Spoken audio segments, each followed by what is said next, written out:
Speaking of MJF, he appeared on the Ariel Helwani Show this week. Among the highlights, addressing the interest that WWE had in him in deciding to stay with AEW. Hat tip to F4W Online for help with the transcript here. This is what MJF had to say.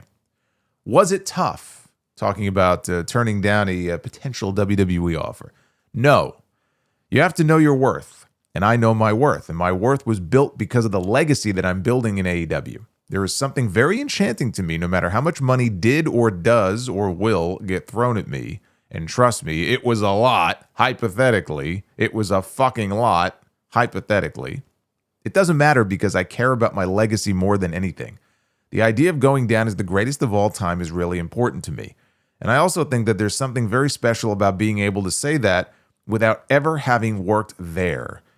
I think that's really cool. I think the idea of that happening in the wrestling world. And to me, the Mount Rushmore of professional wrestlers turned actors are Dave Bautista, John Cena, Dwayne "The Rock" Johnson. As you know, Mount Rushmore has how many heads? 4? My goal is to be that 4th head. And if I could pull that off on my name alone and the legacy I've built on my own back, not from a machine, just the Maxwell machine, I think that it would feel all the more sweeter. He said this is just the way he feels right now at 30 years old. You never say never. But he did say that he and Sting had conversations about how much pride Sting took in making his name outside of WWE and never going there until 2014.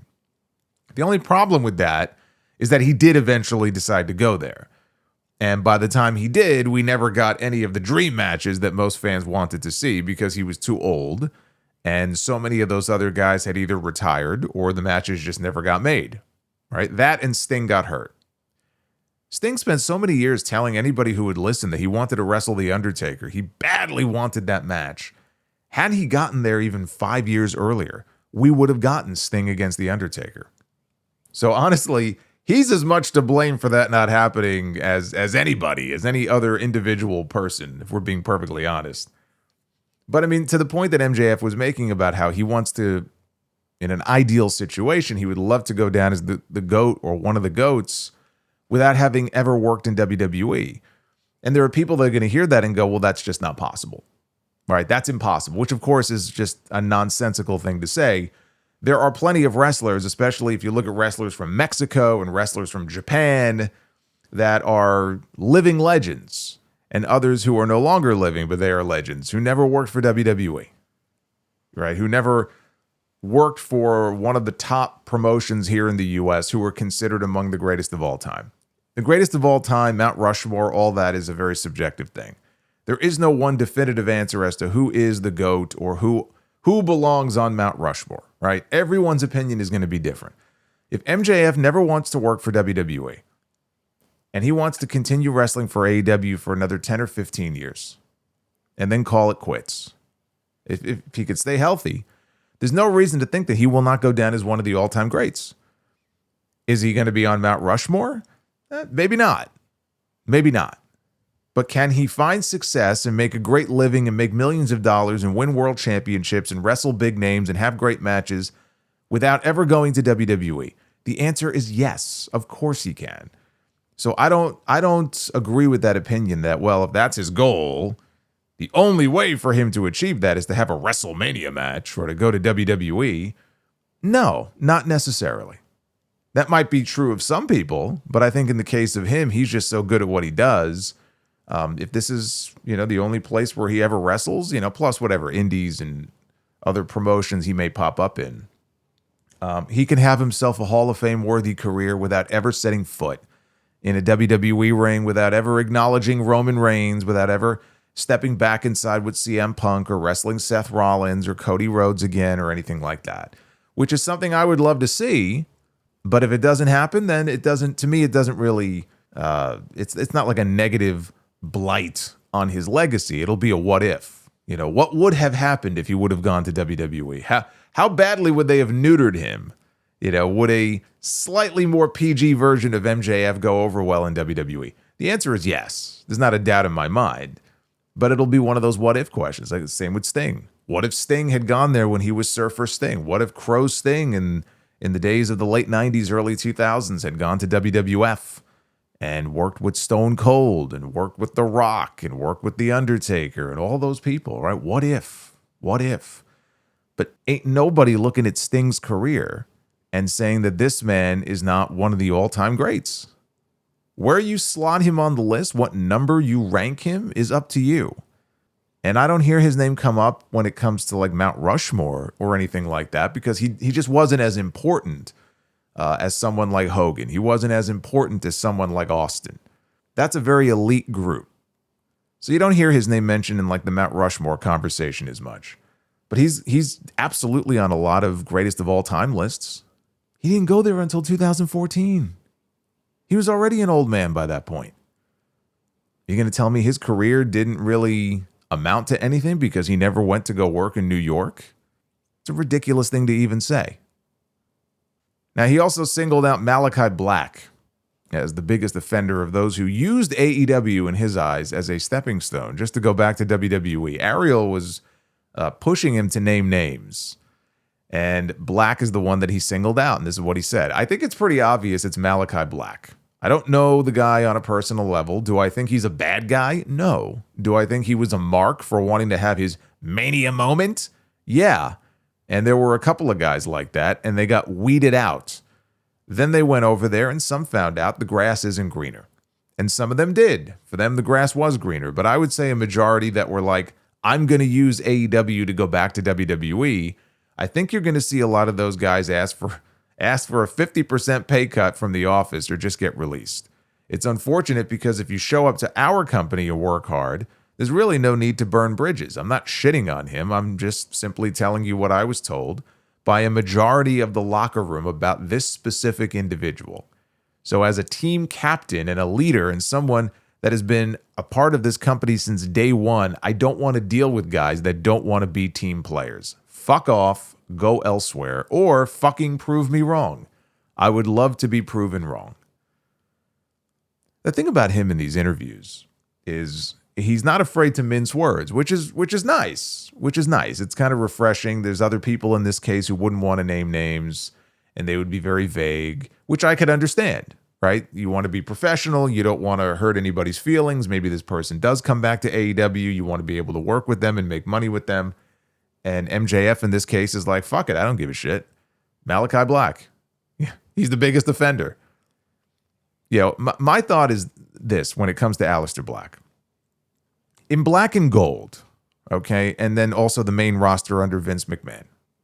Even on the main roster under Vince McMahon, at the time with Paul Heyman, allegedly, as a big advocate for him behind the scenes, right? Heyman was the executive director of Monday Night Raw, and he was going to have some level of creative power, and it didn't matter, right? It didn't matter because it was still Vince McMahon's show. So, but you look at his trajectory there, and then you look at his time in AEW. What happened, I think, is this, and this is just me spitballing here. He had a great run for himself in Black and Gold. He really did. And there were a lot of high hopes for him on the main roster, and those hopes were not realized. Because whatever he ended up doing on the main roster was nowhere close to what I think his fans thought he was capable of doing.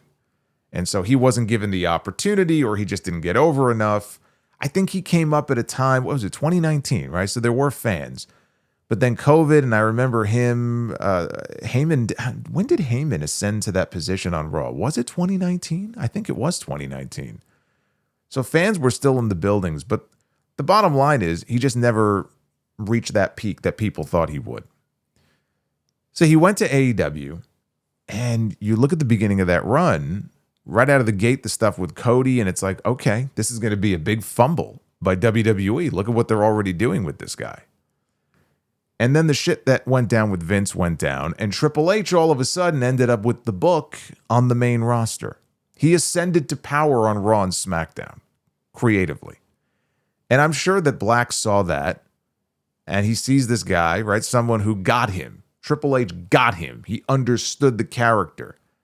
He's going to know how to use me properly if I ever go back there. Plus, his wife worked there, and who knows how much that may have played a role in his decision to want to leave. Sometimes you just want to work together, or you want to be able to travel with your significant other because you don't get to see them as much if you don't. right? So we don't know how much that factored into his decision-making either. But I always thought, man, it's just such a weird thing, the lack of singles matches that he had on the roster there in AEW after having such a hot start right out of the gate with the Cody Rhodes feud. He got a couple of wins over Cody, and Cody was one of the big guys in that company, right? One of the EVPs. And then after that, we had the House of Black. We had a bunch of tag matches and trios matches. He had a back injury there for a while, but then he was okay. And he just never got back to that level where he was being pushed as a serious single star. And I can never understand why. And apparently he couldn't either, because he got frustrated about it at one point. He got sick and tired of people saying, oh, he's got a bad back. He's got a bad back. And he posted a video on social media where he was clearly very upset and being very passive aggressive and saying, look, basically in so many words, stop saying I'm hurt. I had a back injury. That was a long time ago. I'm healthy. I'm fine. I don't know what to tell you. I'm not the person that you need to be asking as far as why I'm not being put in singles matches. Basically, without saying so, he was saying, go talk to Tony Khan, because I don't have the answer for you. Maybe Tony got cold feet because he was injured and felt like he lost a little bit of faith in him because of that. I don't know. That will forever be a very weird, that and the usage of Miro, which I could absolutely believe that just came down to Miro not agreeing to certain creative things. And they just couldn't come to an understanding on like what matches or who wins, and I don't want to lose. I could absolutely believe that. But that's the situation with Malakai Black. I feel like that's what happened. I feel like he was dissatisfied there. He saw Triple H ascend to the throne and said, okay, finally, my chance to go back and show people what I could really do, and what we were doing in Black and Gold, just sort of translate that to the main roster. And it didn't work out that way. Now, MJF also did an interview with CBS Sports where he addressed WWE, spreading rumors about Paramount Skydance not renewing AEW once their acquisition of Warner Brothers Discovery becomes official, which is likely to happen in the fall. I mean, that shit's probably going to sail right through. He talked about this on Ariel's show as well. He 100% believes that these stories are being leaked by TKO to make AEW look bad. He said, TKO, WWE, what have you, their job is to make themselves look great and to make us look bad. So there's a leak. Oh, AEW is struggling to get a TV deal. That's fucking news to me, bro. Like, that's news to me. That's news to everybody on the roster. It's damn sure news to Tony Khan, because the last time I checked, they're fucking over the moon with us right now. You know, we do better numbers than fucking almost everything that's going on a weekly basis on cable, because right now, as I was saying, the things that draw on cable are news and live sports. I've said it once, I'll say it a million times. I love jolly old Saint Nick, talking about Nick Khan, and I love the tricks he's pulling out. I fucking get it. It's smart, but it doesn't mean that we can't use our brains, right? It doesn't mean that we can't go, oh, this is being leaked intentionally to hurt the company that is the alternative. It'd be like if Coke out of the blue was like, hey, I don't know if you guys knew about this, but Pepsi has water in it. Everybody would be like, well, I mean, where is that source coming from? It's coming from Coke. Okay, I'm not really going to give much thought to this. And yeah, I mean, look, he's not wrong. I mean, obviously, we heard that report from Meltzer, I think, last week, that internally in WWE, they're talking openly about how they're not going to be renewed or get a new deal when the Paramount Skydance acquisition is officially, put through or greenlit or whatever, gets approved. And again, it may well happen that way. It may well happen that way, but nobody knows. It's all bullshit. It's all bullshit. Until the acquisition goes through, nobody knows nothing right now. Not WWE, not Tony Khan, not MJF. MJF is talking about, well, they're over the moon with us. Well, yes, Warner Brothers Discovery is over the moon. But again, Warner Brothers Discovery is about to be absorbed by a larger entity that has other business interests. So even MJF saying that in and of itself doesn't mean anything. They could be ecstatic with AEW right now. Come September, October, that may not matter anymore. But the point is, do I believe that there's shit being leaked by WWE? Of course. Of course, you can go back to Pizzagate. The wrestling version, not the bullshit version. But you go back to Pizzagate with the whole Nick Gage thing and that whole, I'm not going to get back into that, but you guys remember that, I'm sure. Of course, that was a WWE thing. 100% it was. This sort of thing happens all the time. This sort of thing happened back in the day as well, by the way, with WWF and WCW. This is hardly a new phenomenon where you try to, you try to handicap the competition by spreading bullshit about them. That's clearly what's going on here.